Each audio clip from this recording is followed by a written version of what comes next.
Ano ang mensahe ng Book of Hebrews? Tara, samahan niyo akong pag-aralan ito. Para malaman natin yung context ng Book of Hebrews, alamin muna natin kung sino ang audience niya. Sila ay second generation na Jewish believers na nakatira sa Israel. Second generation siya pag titigan mo yung verse 3 ng chapter 2. At Jewish siya dahil nga pangalan pa lang, Hebrews. Kaya sila yung kausap ng author.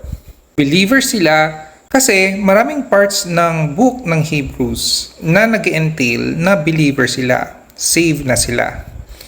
At naninirahan sila sa Israel kasi ma-infer natin to dahil alam nila yung custom at yung mga tradition at history ng Israel.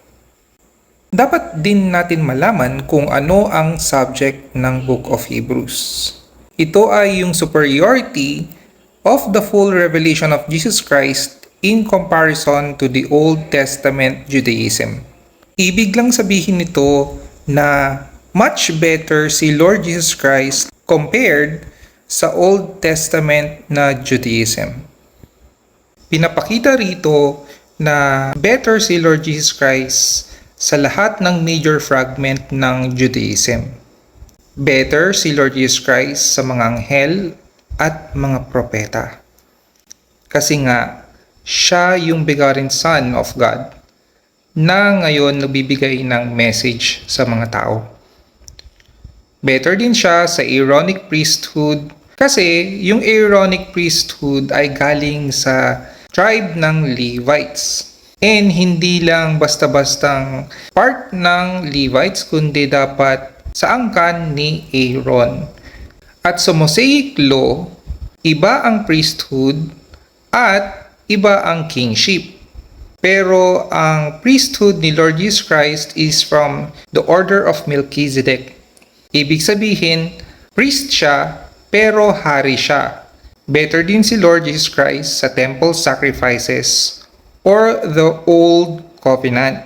Kasi sa Old Testament, yung temple sacrifices are a picture lang ng gagawin ni Lord Jesus Christ sa cross, yung perfect sacrifice.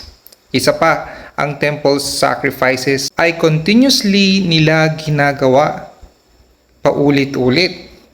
Pero yung sacrifice na ginawa ni Lord Jesus Christ is done only once and for all. At ito ang nag-open ng New Covenant. And Christ is superior as the only begotten Son of God. Makikita ito sa mga verses na nakalagay dito. Ngayon, bakit sinulat ng writer na better si Lord Jesus Christ sa Old Testament na Judaism? Ano ang purpose niya? Sinulat niya ito para sa mga audience niya na hindi sila bumalik sa Old Testament na Judaism kahit na sila ay napapersecute or nagkakaroon ng trial dahil sa faith nila.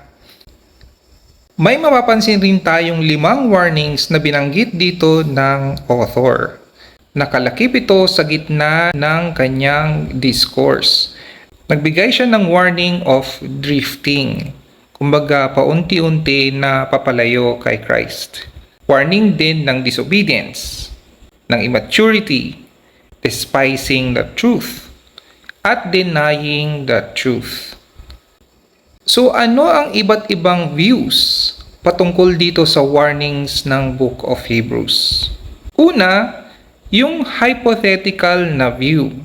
Example nito is like empty or exaggerated threats sa mga bata. Kunwari, yung buong pamilya ay pupunta sa beach at habang papunta sila doon is maingay yung bata sa kotse. Ngayon, sasabihin ng magulang, "Nako, pag hindi kayo titigil dyan, babalik tayo." Pero hindi naman nila gagawin. May makikita rin tayong example sa Old Testament discipline na ginawa ni Lord sa mga Israelita. Makikita natin sa Numbers chapters 13 to 14. Ito ay yung nagpadala ng 12 spies si Lord papunta sa Promised Land para tingnan nila kung gaano ka-rich yung land at kung sino yung mga nakatira dito. Kaso nga lang, sa 12 spies na yon, 2 lang yung nagbigay ng good report, which are sina Joshua at Caleb. At yung 10, bad report ang binigay nila. Sabi, oh, may mga giants doon. Naku, lalamunin tayo nun. Talo tayo. Naniwala yung buong congregation, yung karamihan sa Israel. Kaya nagalit si Lord at sinabi niya, dahil ayaw niyong maniwala sa akin, hindi kayo makakapasok sa promised land. Kayong henerasyon na kayo. Isang discipline din ni Lord Jesus Christ ay makikita sa Numbers 20:11. Nung sinabi ni Lord Jesus Christ kay Moses na kausapin lang yung bato para lumabas yung tubig para sa Israelita. Kaso nga lang dahil sa galit ni Moses, ay pinukpok niya ito ng baston niya. Kaya sinabi ni Lord sa kanya, dahil hindi mo ako nirespect, hindi ka rin makakapasok sa promised land. So ayan, yan yung first na view. Second na view naman sa mga warnings sa Book of Hebrews ay pag ginawa mo yung mga warnings na yon, mawawala yung salvation mo. Kaso nga lang, kung titignan natin, ang mga believers ni Lord Jesus Christ ay merong eternal life forever.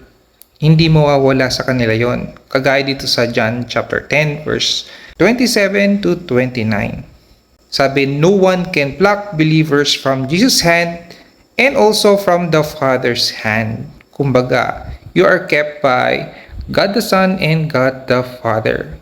Sa Ephesians chapter 1 verse 13 to 14, sinasabi rin na ang lahat ng believer kay Jesus Christ ay selyado with the Holy Spirit until they get their glorified body. At marami pang mga verses sa Bible.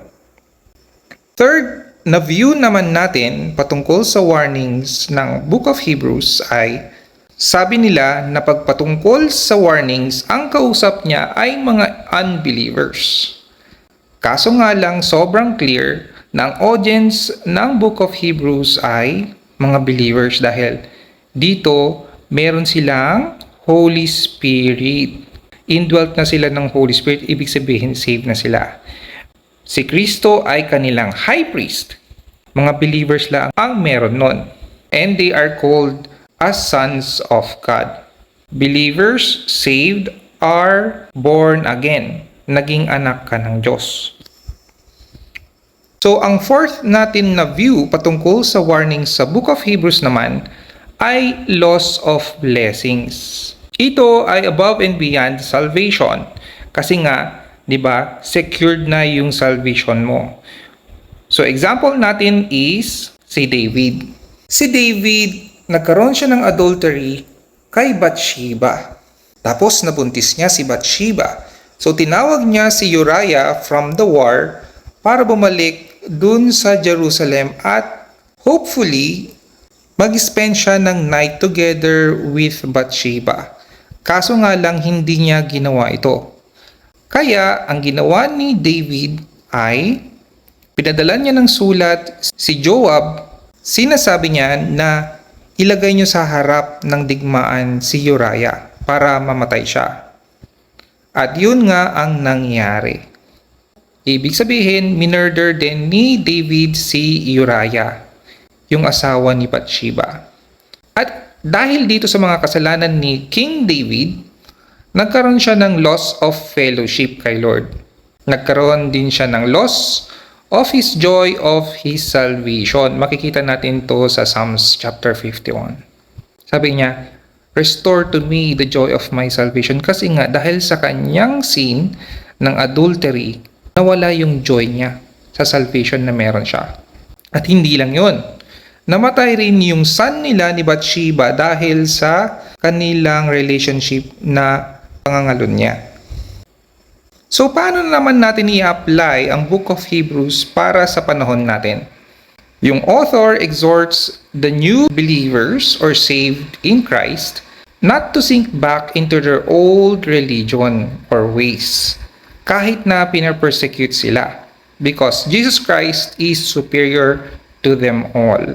So old religion, like yung old religion nila na hindi na nanampalataya kay Lord Jesus Christ, na siya ang Diyos na nagkatawang tao at namatay siya para sa lahat ng kasalanan nila, past, present, and future, na si Jesus lang ang the only way to God the Father and to heaven.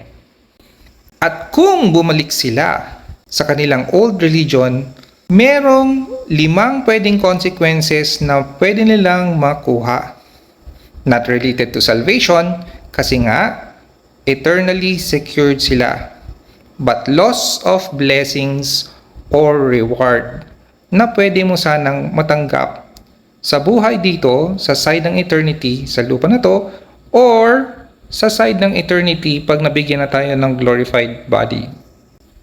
Kung gusto niyo pang pag-aralan po ang mga pwedeng consequences ng kasalanan or sin sa isang believer of Christ o isang Christian, pwede niyo pong panoorin ang parts 1 to 4 na ginawa ko. Pwede niyo rin pong pag-aralan yung mga iba't ibang rewards na pwedeng matanggap ng isang anak ng Diyos. Ayan. I hope naintindihan nyo itong ating short na Bible study. Sa muli po, God bless us all, always.